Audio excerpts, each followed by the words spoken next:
So in today's video, I will be giving you a quick sketchbook tour of all of my Inktober days. This is a bit different because I didn't work in just one sketchbook. I used a few different sketchbooks and we'll go through day by day. And also at the end of the video, I will be giving you my thoughts on this challenge because this was the first year I've done it. So firstly, I used one of these moleskin sketchbooks just to put down my ideas on paper. So for day one I had backpack and I was sketching a few different things. I won't go too much into detail on this one because I did a preparing for Inktober video. So let's start with the first prompt. So with this one, I wasn't quite sure what to do at first. I was toying with the idea of sketching my backpack and maybe some like hiking gear or something, but it didn't quite feel right. I came across a puffin picture and I thought he looks really funny and curious, so why not put a backpack on his back? And that's where the idea came from. I used acrylic inks with this one, more of a watercolor approach. Then for day two, I changed to a Strathmore mixed media paper. And for this cover, I did more of a metaphorical way because there were a lot of like adventure prompts and I didn't want everything to be just someone hiking or backpacking. So yeah, I went into a discovering yourself. This time I used a fountain pen with blue ink and it's a mirrored portrait with the person on the other side looking a bit alien, different, and you can take it as discovering yourself or discovering something within somebody else. Now for boots, I really liked what I did for backpack, so I wanted to do something similar again. So this time I took a goose and I put some wellies on it and it's a rainy day. And I changed my medium again. I used fine liners because with this challenge I really wanted to try all of the different materials that fall into the ink category. Now for the next one, I'm taking my third sketchbook out. I wanted to do some studies of exotic birds because I was a bit uninspired. I wasn't quite sure where to take this and I thought it's just a great opportunity to draw something I haven't done before. I could have done something with the background. It does look a bit plain, but it was really fun drawing all of these different birds. And for day 5 with binoculars, I used a mini sketchbook this time. This is an art creation by Talens. I went back to fine liners and I wanted to do something really detailed, which is quite different from the other drawings so far for this challenge. This has ended up being one of my favorite pieces, and because it was towards the beginning of the challenge, I was putting more effort into my drawings. I think doing 31 drawings in a month, it's actually quite difficult, especially because we put a bit of pressure on ourselves. We want every drawing to look good, and of course there would be days where you would just not be as inspired.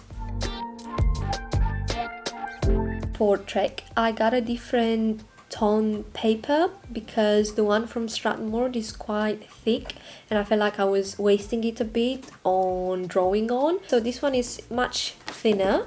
Again, I went with some fountain pen with blue ink and it was me revisiting a similar idea I had in the past. It's inspired a bit by this one, which is a drawing inspired by the White Cliffs of Dover. With day 7, which was passport, I literally looked back at some recently-ish trips I've been on and I drew the passport stamps on it and then some landmarks or just some memories I had from the place. Unfortunately, I completely forgot about this drawing and I was doing something else on the other page, so it has bled through the marker. But Luckily for me, I've had these scanned, so I am not too sad about it, but it's something to keep in mind as I don't usually use markers and I forget they bleed through the page.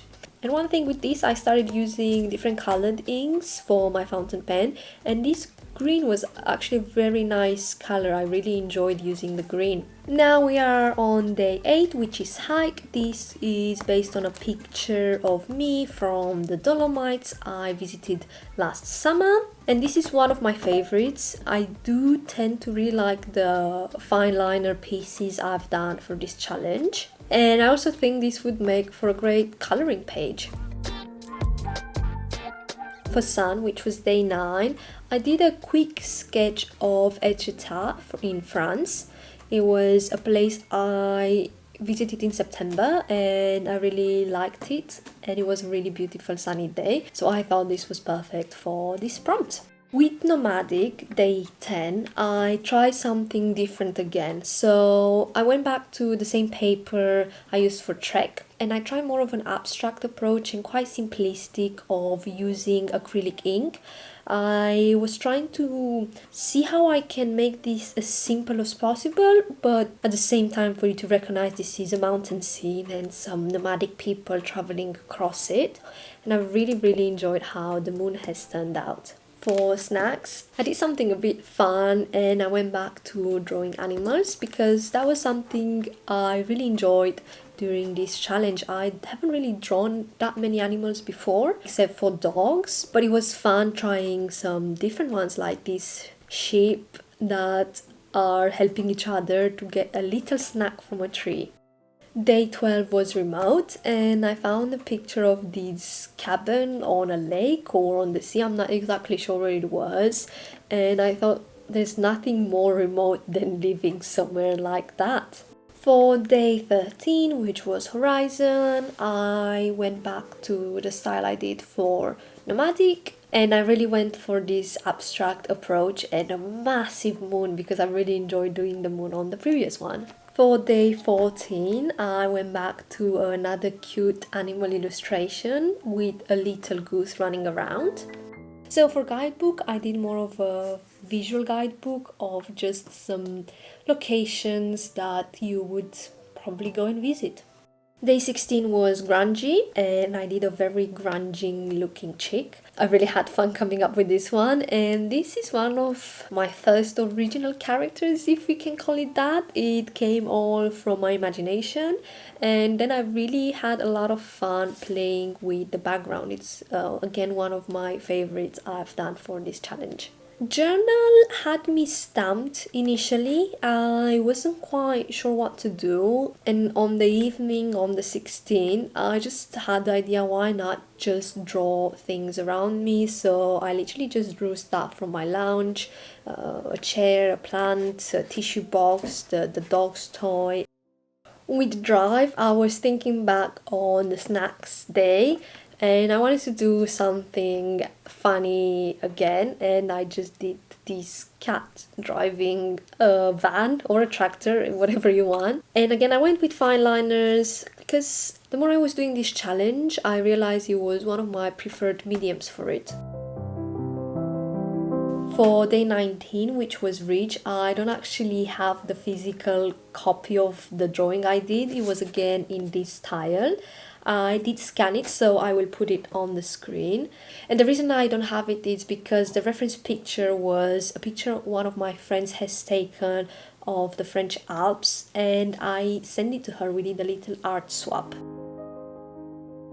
Now for Uncharted, I came up with the idea of making some undiscovered characters that are kind of freaky. So I looked for some really weird combinations between animals and people, and for each character I gave a rhyme. So I did Toad at the crossroad, Fish with a wish, and Passerby butterfly, and it was really fun to do this, and I also really enjoyed the green ink again.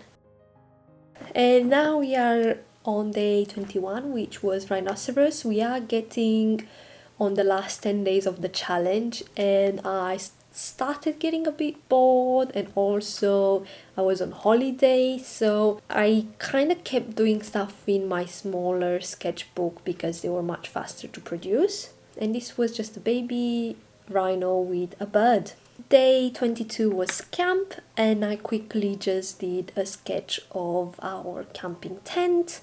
And this one I changed the ink in my fountain pen and I started using black ink. For rust, I was on holiday in Cornwall and we did visit this shipwreck which was all rusty and falling apart, so I just quickly sketched this on location. Then expedition was next, and I was kind of started getting a bit bored of all of these adventure prompts. Then I did something really quick. This is from an image of me canoeing on a river. 25 was scarecrow, and I did something slightly different. This was inspired by a picture I took with a crow sitting on a signpost, and I thought it kind of looks a bit like a scarecrow and it's a bit ironic as well, so I went with this with liners again. And I did enjoy this one. It was quite fun trying to get all of the details in the landscape, but without being too detailed, just trying to get the bare minimum to make the landscape make sense. Day 26 was camera, and this was just a little doggy taking some pictures. For road, which was day 27, again I went for this toned paper and tried something a bit more fantastical, more illustrative, and it was quite fun coming up with this idea with a road leading to this fantastical house between the trees and nothing else around. Now here we have day 28 and day 29. So day 28 was jumbo, and there is just a man holding a very big fish, and I thought that was quite fun. And I tried something slightly different again with the shading, and I really enjoyed this type of shading and trying to incorporate a bit of typography into the drawing. And then for navigator, I just drew another bird, like a bird of prey, and I used the same type of background in the back, which I thought it was quite effective. For the previous days, I wasn't quite so happy with what I produced, but I felt like I was kind of getting back into it with these two prompts. And then we got to the almost last day. It was day 30 and violin, and I did something really fast because I kind of started rushing for this challenge. I wanted to be done with it, but I did like how it ended up with this black cat in a violin box. And last but not least, we have landmark for day 31, which marks the completion of this challenge.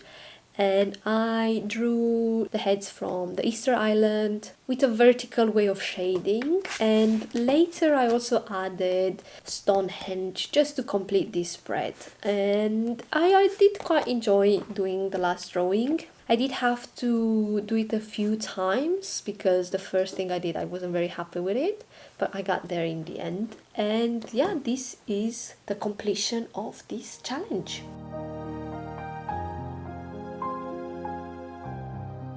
Okay, and now that we got the tour over with, I will just quickly talk about my thoughts on this challenge. So first of all, I did want to prove to myself that I can complete a month-long challenge, and I did want to do it more of the traditional way, using only ink-related materials. So these were things that I set myself, and to be fair, especially towards the end of the challenge, it started being really boring for me because I do a lot of painting and I use colored pencils a lot, gouache, watercolor, and it kind of started taking a toll on me, only doing black and white with a bit of the pop of color from the acrylic ink. If I were to do this next year, I will definitely not limit myself to just these materials, or I'm even tempted to maybe look into different October challenge is more like Peachtober, because that seems to be a bit more catered towards more colorful themes. Now the big question is, did I enjoy this challenge? And I would say I mostly did. It was really fun at the beginning, coming up with all of the different ideas for the prompts, but it started getting a bit tedious towards the end. And also another positive point I would say is that I kind of knew what I was going to draw every day, and that was quite nice. I didn't have to really think that much. I had everything planned for me, so I kind of had like a time slot, or have half an hour and I have the drawing for Inktober, and then this would be done. Now I did make a week of drawings in advance, just because I knew I wouldn't be able to do it every day, because I was going on holiday and I didn't know how that would work, because the last thing I want to do is to have a 4-hour hike and then just keep thinking about, oh, how am I gonna fit this drawing in. Another point I would say, I did this challenge alongside one of my friends. She was doing Peachtober in parallel, but we were discussing with each other every day's prompts, and we were sharing the drawings with each other, and then that way I was kind of getting a bit of feedback, I was giving her a bit of feedback, and it was quite nice to share this with someone, and it did push me to finish the challenge, which I'm not sure if I would have done it if we didn't do it together. So I recommend to try to find yourself an Inktober buddy or Peachtober or whatever you are doing, because it does make things slightly more fun, and like I said, it probably does push you to finish it. Now, the problem with Inktober that I want to address is, especially for this year, which was 2024, the prompt list was quite repetitive in my opinion. I know maybe the idea was that people can make like a storybook or have all of the drawings related to each other, but I still think a lot of people don't work that way, and it kind of gets boring to have trek, hike, discover, uncharted. You know, it gets to a point where I'm like, oh, I can't do another adventure based prompt today. I feel like I need to do something else. Just basically felt like I was just doing synonyms of the same word. And just on a final note, I was quite happy with the work I did, even though at points I felt like my art wasn't the most interesting. Looking back at it, 31 days is a lot to produce consistently good art, and you will have days where you feel like you have failed a bit, but as long as you've done it, I still think it's good, because you are disciplining yourself to keep up with such a challenge. And also, I did achieve my goals. I only used ink related products and I did 31 drawings. And I also felt like I did get out of my comfort zone, and I definitely tried new things, which that was the point of me doing this challenge. And I would really love to hear your thoughts if you've completed this challenge before or this year. How did you make you feel? How did you find it? And I would love to have some conversations in the comments. So thank you very much for watching this. I really appreciate you sticking around, and I hope I will see you in my next week's video. Until then, have a good week and goodbye!